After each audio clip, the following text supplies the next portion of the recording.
Hello student. Today topic of discussion is human digestive system.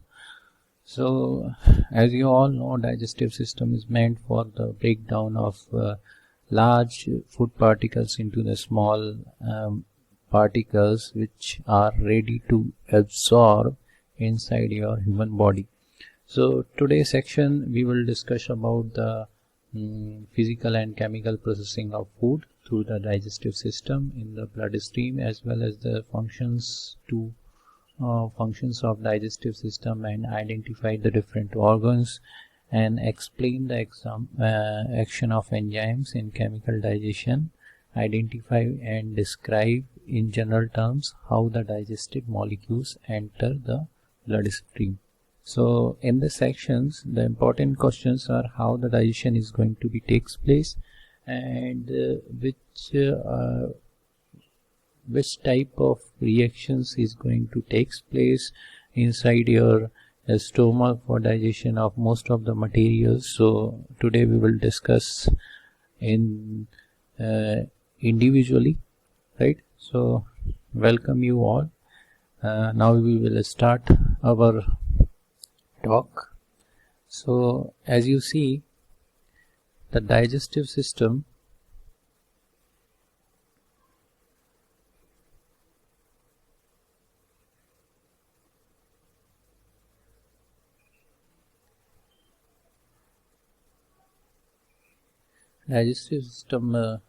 mainly meant for the breakdown of macromolecules found in the diet into the usable form of the body. So digestion is the process by which large chunks of food are broken down into the molecular size pieces. So actually the purpose is to break down of large particles into the small particles and get them ready to be absorbed inside your body. So while we are discussing about the digestive system, that includes the secretions of various other chemicals or other enzymes which directly convert this process into the small particles.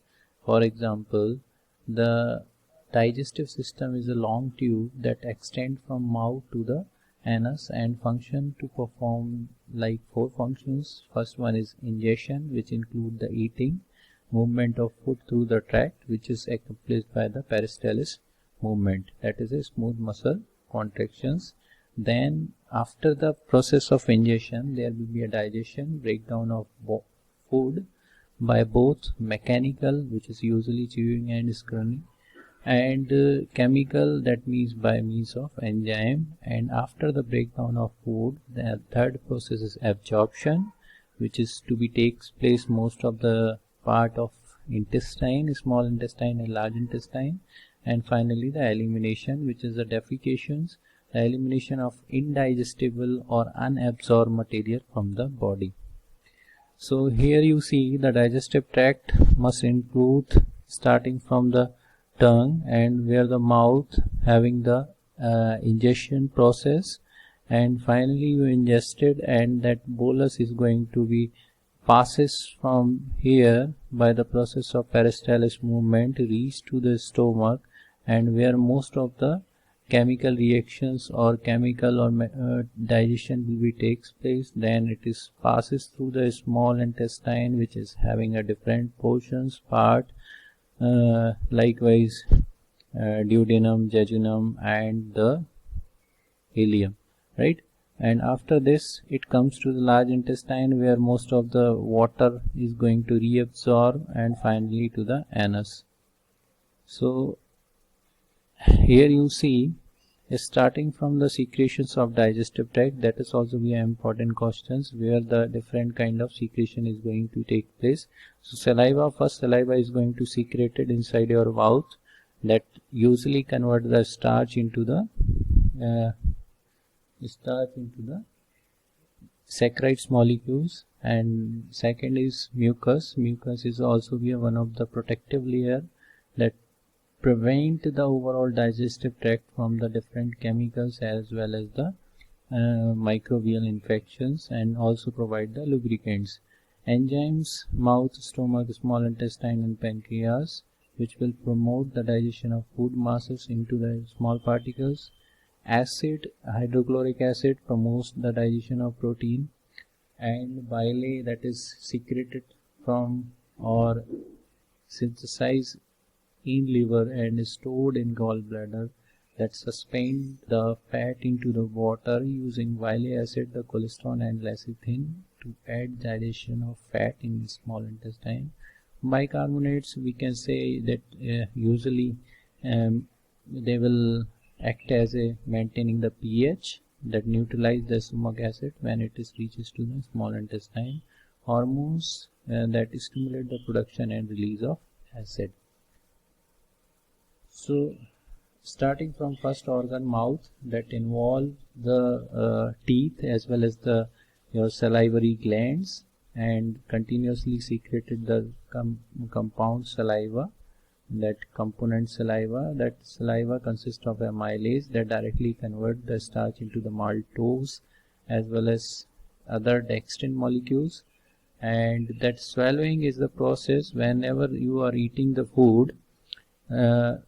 The tongue is used to push the food to the back of the mouth, and this area is called as pharynx. The presence of food initiates the swallowing reflex, and the epiglottis in a small flap of tissue will close over the trachea, preventing food from entering the lungs. So this is how the process of swallowing is going to take place. At the bottom of esophagus is lower esophageal sphincter, a small ring of smooth muscle that keeps the food in the stomach, right? So after this, when you are eating the food, ingesting your food, the food bolus, actually that form is said to be a bolus, that is to be moved inside your food pipe by the peristalsis movement. So here you see that bolus is going to forward by the contraction process, and simultaneously the contraction of longitudinal muscles ahead of food mass that proceed, and that movement is called as the peristalsis movement. Now the next organ is stomach. The stomach, where the most of the digestion is going to takes place, or we can say breakdown of food is going to takes place. So here you see there are it holds around the 2 liter of food and will hold food for the 3 to 6 hours while it is going to break down. And there are important chemicals in the stomach involved in digestions, like hydrochloric acid, which maintain the pH of the stomach, that is around 1 to 3, and also responsible activation of pepsin from pepsinogen. That pepsin secreted as inactive precursor pepsinogen cannot be active or would digest cellular proteins by the peptic cells, and it is activated by the lowered pH. So there will be a necessary requirement of lower pH inside your stomach to get activated and get activation of pepsin like molecule from pepsinogen. And another was mucus, that is secreted by mucus cells, goblet cells, which protect the stomach endothelium from the acid and other chemical exposure. So after this, there is also the certain other compounds is also secreted inside your stomach. That first one is gastrin, is a hormone that stimulates the gastric secretions, and due to the presence of proteins inside your stomach, that relaxes of pyloric sphincter to allow the stomach emptying. So that is also be an important function of gastrin.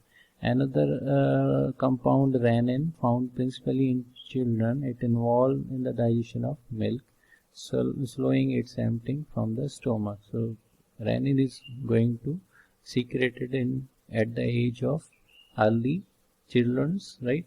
Physical digestion, the acid along with the peristalsis motions of the stomach contained helps to break up the tissues. So apart from these chemical reactions, there will be a certain other movements like peristaltic motions inside your stomach to propagate or to proceed the food for the further digestion, and the pepsin will break the proteins into the smaller polypeptides called peptones. Proteins digestion will be completed in small intestine, right? So that is all about the stomach. The next is small intestine. It usually measures up to 7 meter in the length, but only 2.5 centimeter in diameter, right? So it having a length, most of the around 7 meter length. It having a 3 portions: duodenum, jejunum, and ileum, where the different portions of the absorption is going to takes place, and the majority of digestion and absorption is going to takes place in small intestine. Accessory organs of digestion and pancreas, gallbladder, and the liver secrete their juices into the duodenum to aid in digestion. See, so remember these things. During the digestion, pancreas, gallbladder, all they are going to secrete their compound directly into the duodenum portion of intestine.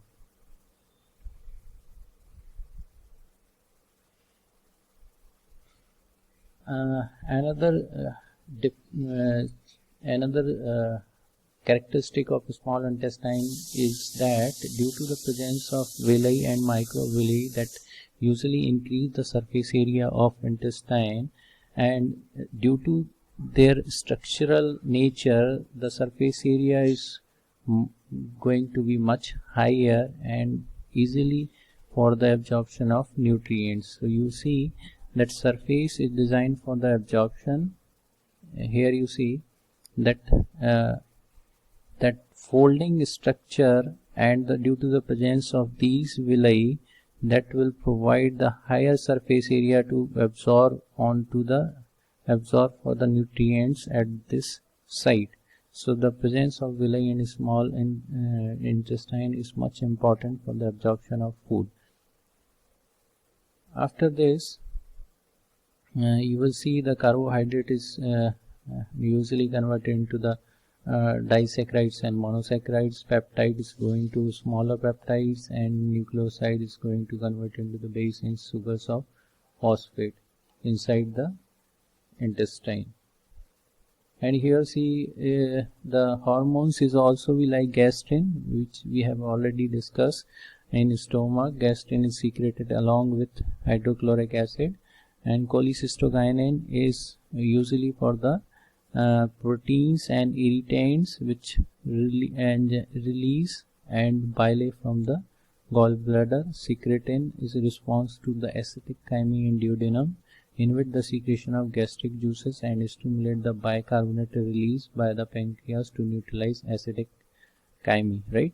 So secretin is one of the component which is usually secreted in response to the secretion of acid, right?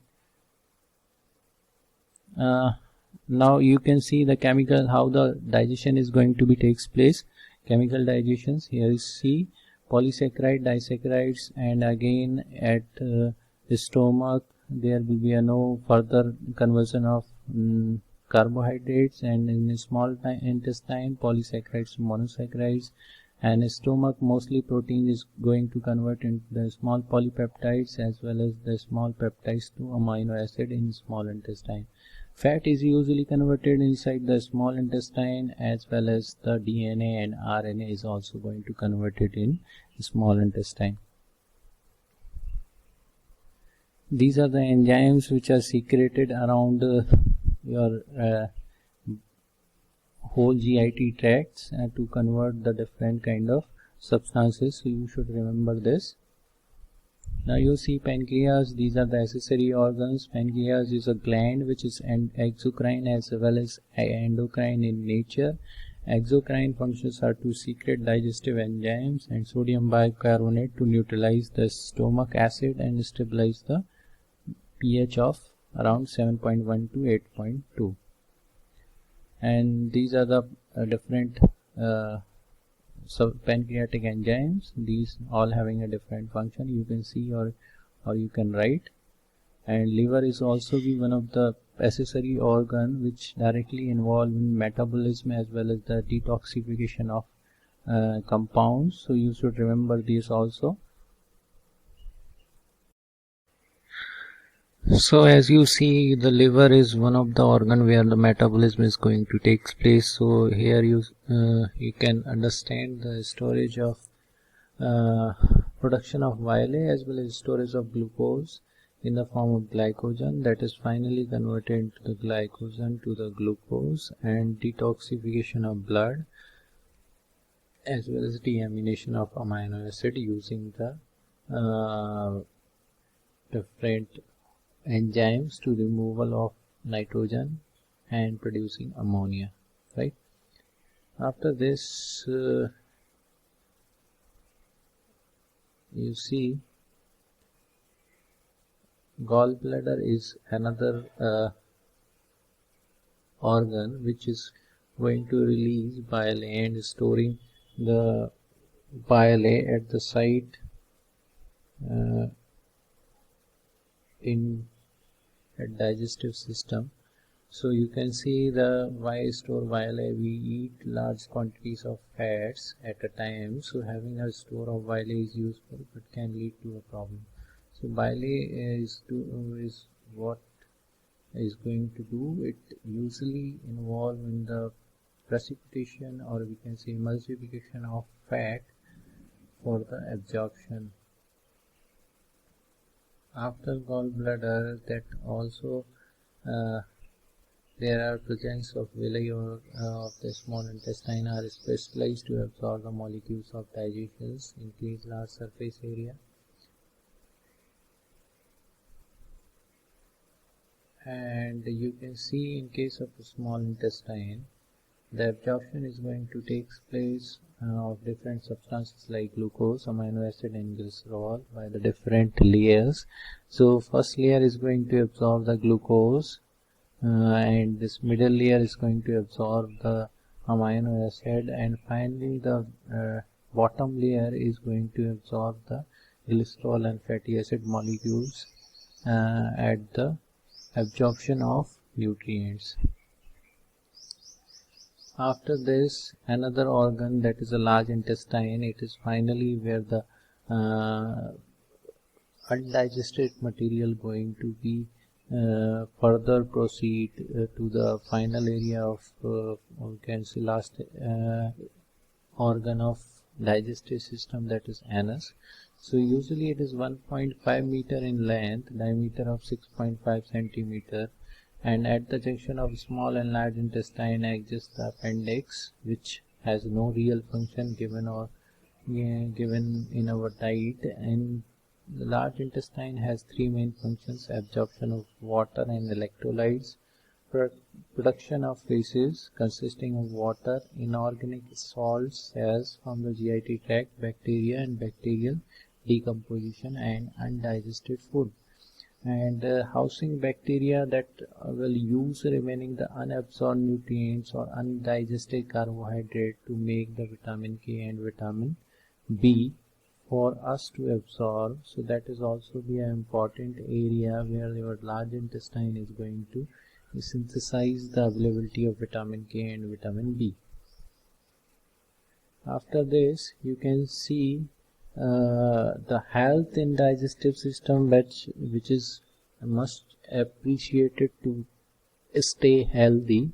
So it also include the different conditional and technologies to remain fit for the digestion of food, right? So here you see the different digestive disorders which is also be included in your syllabus, that include the ulcer, inflammatory bowel disease, hepatitis and cirrhosis and gallstone. So including the disease of accessory organs like cirrhosis and hepatitis, they both are the disease of liver. Gallstone is a disease of gallbladder, and ulcer is a disease of stomach, and inflammatory bowel disease, that can be a disease will occur in your bowel, right? So it can be affecting the overall GIT functions of gastric tract, and all disorders that affect the digestion and including eating disorders can seriously damage overall health by depriving the body cells for the nutrients they need to survive. So at last I say good nutrition and exercise will lead to a good health. So thank you for quite listening of this video, and as you see, this is a new channel for creating human anatomy and physiology videos. So I hope you like it, and if you like, please subscribe this channel so you can see the different videos in future also. Thank you very much.